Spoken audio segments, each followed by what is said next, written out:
दास जी, सह अध्यक्ष इस्कॉन मंदिर। मैं आग्रह करता हूँ जोरदार तालियों से आदरणीय महाराज जी का स्वागत करें। हमारे मध्य आज के मुख्य वक्ता राष्ट्रीय स्वयंसेवक संघ के प्रचारक आदरणीय भाई साहब श्री राजीव गर्ग जी की उपस्थिति हो गई है। मैं भाई साहब से आग्रह करूंगा कि आप भी मंच पे आ जाइए। राजीव जी भाई साहब, राजीव जी भाई साहब, आप भी मंच पे आ जाइए। स्वागत। मैं हमारी विशिष्ट अतिथि अनंत विभूषित महामंडली से शिवाचार्य साध्वी कृष्णा जी के स्वागत के लिए श्रीमती कुसुम शर्मा, मैं जिनके नाम बोल रहा हूं उपस्थित हों तो मंच पे शीघ्रता से आ जाइए। उनके स्वागत के लिए श्रीमती कुसुम शर्मा, श्रीमती ममता चौहान, श्रीमती सुमन जैन, श्रीमती लता गोयल, श्रीमती रेना बंसल, श्रीमती अनीता शर्मा, श्रीमती अंजलि खुंगेर, श्रीमती सरोज चौरसिया जी। शीघ्रता से आप लोग मंच पे आ जाइए। शिवाचार्य साध्वी कृष्णा जी का स्वागत कर रहे हैं आप सब, उनका जोरदार तालियों से स्वागत करिए। कुछ लोग इधर आ जाओ। हाँ चलेगा, वहां तक चलेगा। उनको महिलाओं को बोला तो सविता शर्मा जी, प्रीति दादू जी, मैं आपसे संरक्षक है हमारे उसकी समिति की, सॉल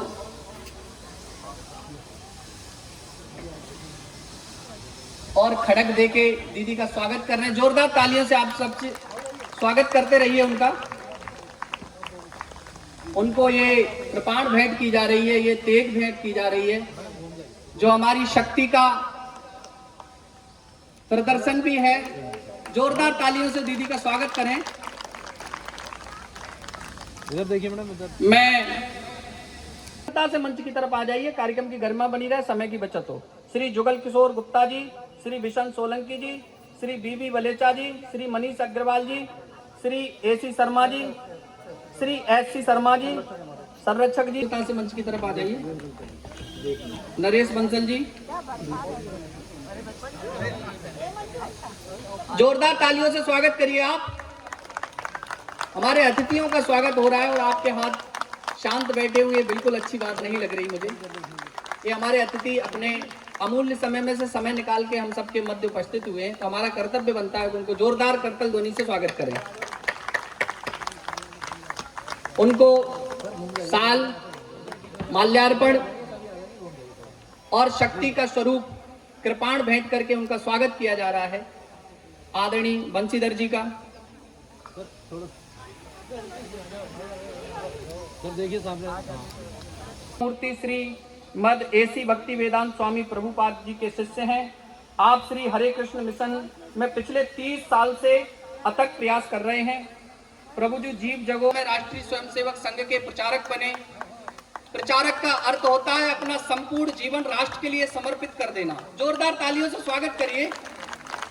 आदरणीय भाई साहब को सॉल देकर सम्मान किया जा रहा है और उनको कृपाण भेंट की जा रही है। सर घूम जाइए थोड़ा सा। जोरदार तालियों से स्वागत करते रहिए आप। ये हमारे सभी सेक्टर वासियों के लिए बड़ा सौभाग्य का दिन है। सौभाग्य की बात है कि आदरणीय भाई साहब हमको, आप कुमायूं, मुरादाबाद और आगरा में विभाग प्रचारक रहे हैं। आप प्रांत के सह शारीरिक प्रमुख, प्रांत तथा क्षेत्र के प्रचार प्रमुख सब को अपना आशीर्वचन प्रदान करें। साध्वी कृष्णा जी।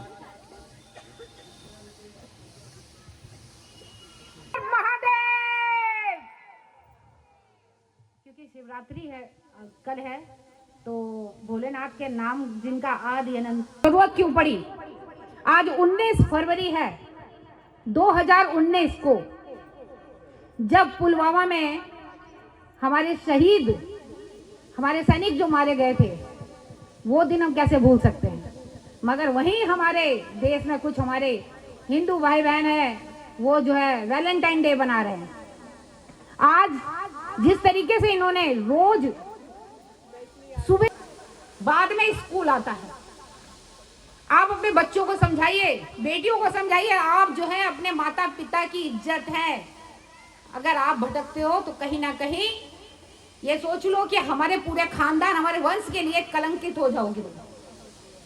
अच्छी शिक्षा दीजिए, वेदों का आप जो है उनको ज्ञान करवाइए।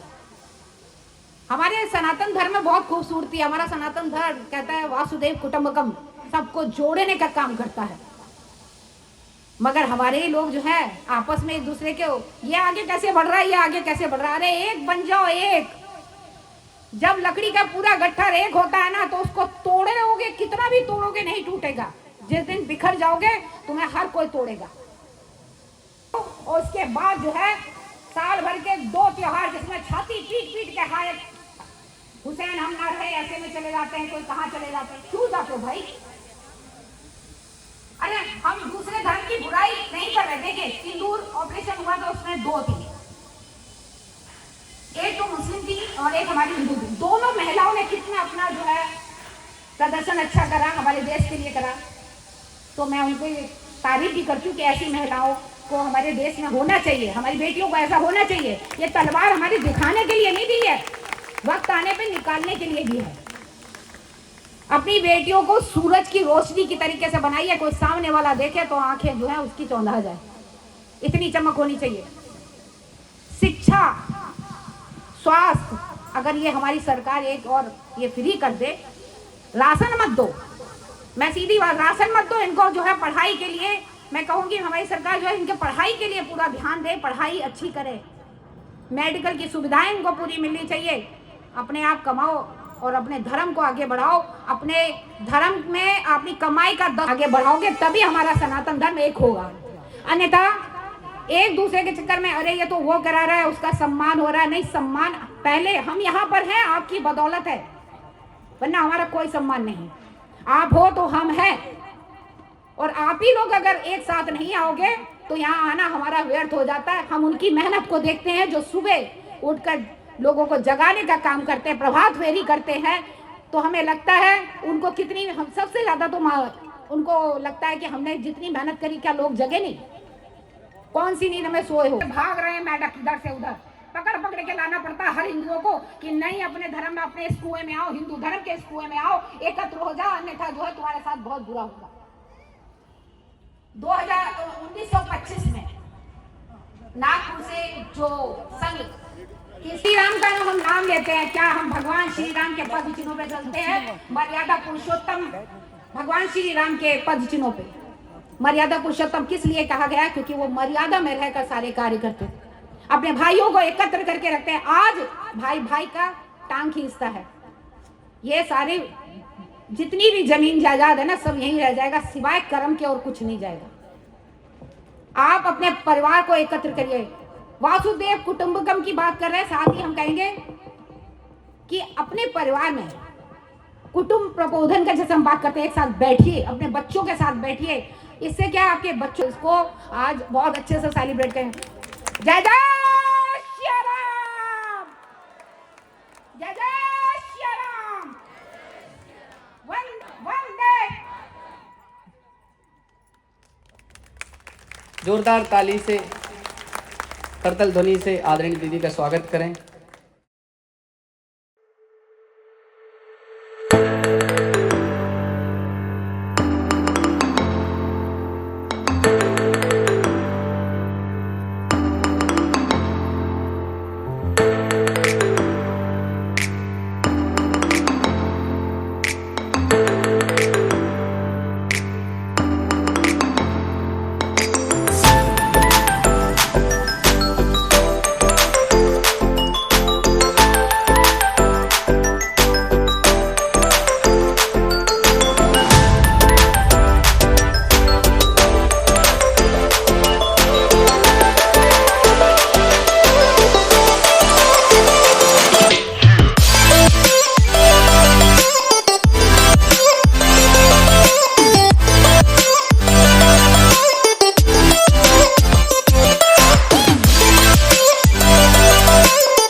जोड़े। आज का विषय जो है ये सनातन धर्म हिंदू सम्मेलन का महामिलन। इसका उद्देश्य है कि सनातन धर्म संस्कृति, सनातन संस्कृति एवं परस्पर प्रेम। तो ये भारतवर्ष में एक अभियान चल रहा है जो कि हमारे आरएसएस के द्वारा पूरे संपूर्ण विश्व में ये शताब्दी वर्ष मनाया जा रहा है। और शताब्दी वर्ष में एक उद्देश्य है कि सभी सनातन हिंदू जागृत हों, जगें।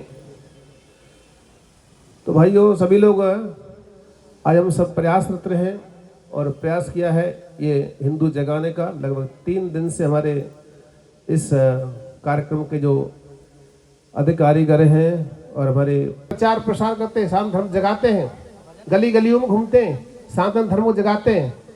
लेकिन हम यदि प्रयास करें सभी, तो सभी ब्रह्म मुहूर्त में उठना। और एक हमारी पोशाक है, हमारे देश की विशेषता है। एक पोशाक है, क्या है हमारे देश की, क्या है, धोती कुर्ता और तिलक, शिखर, चोटी। ये हमारे देश की पहचान है। यदि हम कहीं जाएंगे, हमारे मस्तक में तिलक होगा, तो हमको दूर से कोई कहता है कौन जा रहा है, हिंदू जा रहा है।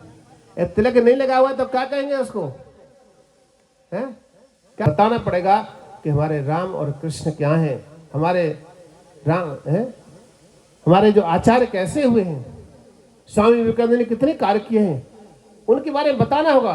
नहीं तो कोई हमको गुमराह कर चलाएगा, हमारे बच्चों को गुमराह कर चला जाएगा और हमारे संस्कृति जो इस तरह नष्ट हो जाएगी। आने वाली पीढ़ी हमको क्या कहेगी उसके लिए।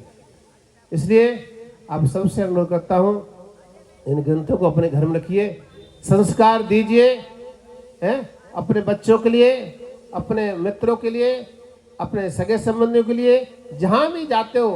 माता की, भारत माता की जय श्री राम। जोरदार ताली से स्वागत कीजिए आदरणीय बंशीधर जी का।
नोएडा अयोध्या सा हो जाएगा। नगरी हो अयोध्या सी, रघुकुल सा घर राघव के, जहाँ मेरा ठिकाना हो। हमारे घर में, हमारे हृदय में राघव के चरण होंगे। कब? जब हमारा घर बनेगा। कैसा? आगे सुनिए। लक्ष्मण सा भाई हो, कौशल्या माई हो, स्वामी तुम जैसा मेरा। गाइए। मातृशक्ति, मातृशक्ति की आवाज आनी चाहिए। प्रभात फेरी में कितनी सुंदरता से सुबह सुबह 5 बजे जाग कर हम लोगों ने सबको जगाने की प्रयास किया है। तो अब जोर से कहिए, स्वामी तुम जैसा मेरा रघुराई हो त्याग भरत जैसा। जिस घर में ऐसे परिवारजन होंगे तो वो अवश्य अयोध्या बन जाएगा। जो त्याग भरत जैसा, सीता सी नारी हो, लव कुश के जैसी हो, संतान हमारी हो। तभी तो हो पाएगी जब हम सीता जैसे होंगे, है कि नहीं?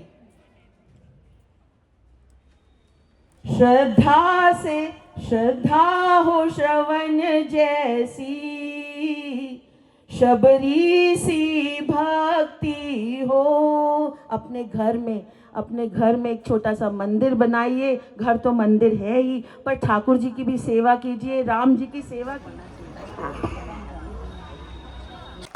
संजय बाली जी का आपका बहुत बहुत स्वागत है आदरणीय इस कार्यक्रम में।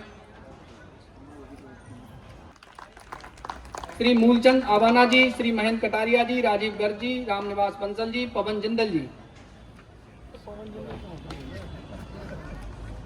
जोरदार तालियों से स्वागत करिए। धीमहि धियो यो नः प्रचोदयात्। मंच पर विराजमान सभी अतिथियों का, विद्वानों का, संतों का, साधुओं का हृदय से अभिनंदन करता हूं। आदरणीय राजीव गर्ग जी के और एक बात जो उसने कही, इसको कहते हैं विचारधारा, इसको कहते हैं संस्कृति, इसको कहते हैं जब दुश्मन भी झुक करके समझता है आपकी अच्छाई को। वह व्यक्ति कहता है कि वहां ऐसा नहीं हो सकता, आप देख लेना मेरी इस बात को। कल जब सुबह खबर आएगी तो आपकी जो गौरबानु है ना, उसको आंच भी नहीं आई होगी, उसको कोई छुएगा नहीं। उसको जैसे वो अपनी माँ का सम्मान करते हैं, उस शिविर में आपकी पत्नी का भी वैसे ही सम्मान हो रहा होगा जैसे वे अपनी माता का सम्मान करते हैं। और इतिहास गवाह है साहब, शिवाजी के पास जब खबर, पुत्र को जो भी नेता उठता है वो इसको श्लोक को बोल देता है, जो भी वक्ता उठता है वो इस श्लोक को बोल देता है, जो भी व्यक्ति आता है साधु सन्यासी सब इस श्लोक को बोल देते हैं। लेकिन मैं चैलेंज करता हूं, इसका अर्थ समझने वाला, समझाने वाला आपको आधा प्रतिशत व्यक्ति इस देश के अंदर मिलेगा। मैंने पूछा एक आदमी से, कल मेरा प्रवचन था 1 घंटे का लगभग, कहीं आज भी सुबह 1 बजे, लेकिन मैं आपको एक चीज समझाना चाहता हूं। जिस दुनिया में जो जाति संगठित नहीं रहती है वो धीरे धीरे मिटने लगती है। हम वीरता से कभी किसी से कम नहीं रहे, हम दान में कभी किसी से कम नहीं रहे, अपनी मातृभूमि को मां मानते हैं। और साथ साथ का अंतर समझ लेना जी, क्या अंतर है। जैसे ईंटें पास पास पड़ी हो, साथ साथ न हो, कोई भी ट्रक आता है उसको कुचल करके चला जाता है साहब, उसको कुचल करके चला जाता है। ईंटें कितनी भी हो, लेकिन अगर वो पास पास पड़ी होंगी तो जो ट्रक आएगा रोंद के चला जाएगा, कुछ का चूरा हो जाएगा, कुछ आधी कुछ अधकचरी हो जाएंगी। लेकिन ध्यान से मेरे इन शब्दों को सुनना, मेरे संदेश को सुनना, मेरा यहाँ आना, आपका बुलाना, सब कुछ सार्थक और सफल आपको नजर आएगा। वही ईंटें जब साथ साथ में जुड़ जाती हैं, कितने भी ट्रक उनके ऊपर से गुजर जाए, उनका कोई कुछ भी बोलो बिगाड़ नहीं सकता है। साथ साथ रहना सीखिए, साथ रहेंगे तो सारी दुनिया का नेतृत्व करना चाहिए। भारतीय संस्कृति को, वैदिक संस्कृति को, हिंदू संस्कृति को सारी दुनिया का नेतृत्व करना चाहिए। क्यों? यदि हिंदू संस्कृति दुनिया का नेतृत्व करती है, वेद की संस्कृति दुनिया का नेतृत्व करती है, तो मानवता सुरक्षित रहेगी। एपिस्टीन जैसे कांड हमारे देश में नहीं होते, बल्कि उन दूर। अगर हम 1000 वर्ष पहले का अपने देश का विचार करें तो हम धन धान से परिपूर्ण थे। हमारा व्यापार भी बहुत अच्छा था, विश्व में हमारा एक 23वां स्थान था। हमारे सुख संपत्ति, सोना चांदी और शौर्य में भी हम सबसे आगे थे। लेकिन आज भी हम उन बातों को विचार करें तो आज की परिस्थिति में भी हमारे पास अच्छा मकान है, अच्छी कार है, अच्छी कोठी है, धन धान से भी हम परिपूर्ण हैं, अच्छे कपड़े भी पहन रहे हैं। लेकिन उसकी और आज की परिस्थिति का हम अंतर ध्यान दें तो उस समय भी हम एक भाव जागरण था हमारे अंदर, उसके कारण से हम ऊंचाई तक पहुंचे। आज हम उस भाव को भूल रहे हैं। जब हम उस भाव को